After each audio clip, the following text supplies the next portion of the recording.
Welcome to Agile Highlanders. Imagine you are tasked with outfitting an entire massive modern city library from scratch. We are talking about thousands of individual pieces of furniture. The old way of handling a giant project like this was to lock yourself in a workshop for a year, build everything at once, and cross your fingers.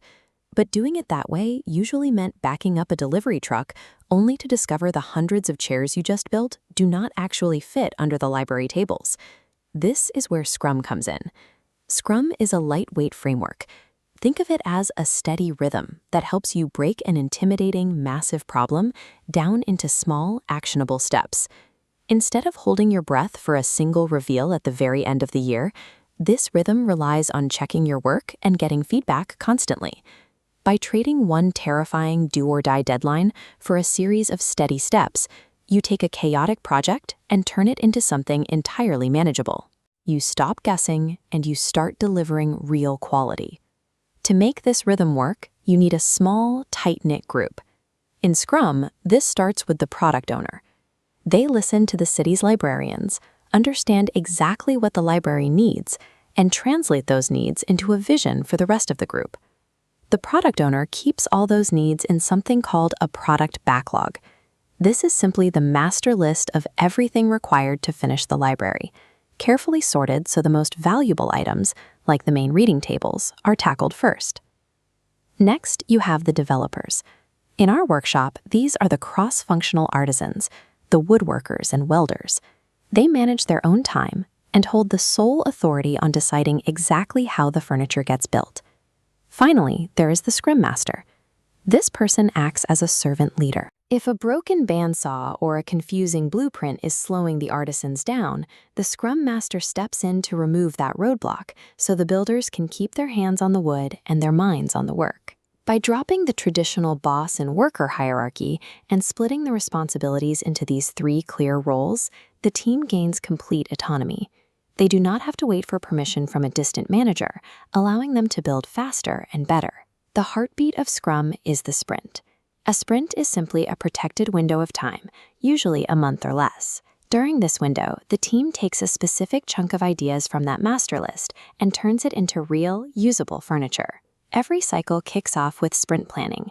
The massive list of floor plan needs dissolves into what they agree they can realistically build over 2 weeks. Once locked in, a boundary protects their focus from outside requests, so they finish what they started. With the plan in place, the building begins. To stay aligned, the developers hold a daily scrum. This is a strict 15-minute huddle every single morning. They use this huddle exclusively to check their progress toward their goal and figure out exactly how they need to adjust their actionable plan for the next 24 hours of work. Containing the work in short cycles and talking to each other every single morning completely removes the need for long, draining status meetings. Everyone knows what needs to happen, and the project moves forward aggressively. The entire Scrum approach rests on 3 core pillars. The first is transparency. In our workshop, this means there are no secrets. The blueprints, the materials, and the progress are completely visible to everyone, from the builders to the client. The second pillar is inspection.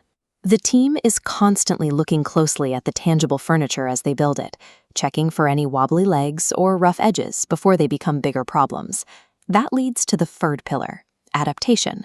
When someone spots a weak joint during an inspection, they do not wait for a committee to approve a fix. They immediately adjust their tools and correct the flaw right there on the spot.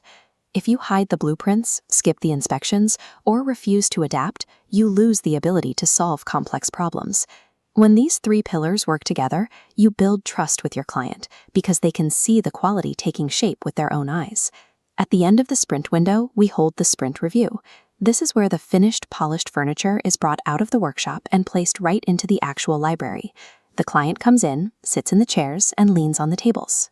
Everyone looks at the actual environment, discusses what works, and updates the master backlog of priorities for the next round of building. Then, everyone heads back to the workshop for one final event, the sprint retrospective. The tools are put away, and the team takes a moment to look purely at their own process. They talk about how they interacted over the last few weeks. They identify what went well, what caused friction, and they agree on concrete ways to make their building process smoother and more effective for tomorrow. Scrum is a living heartbeat.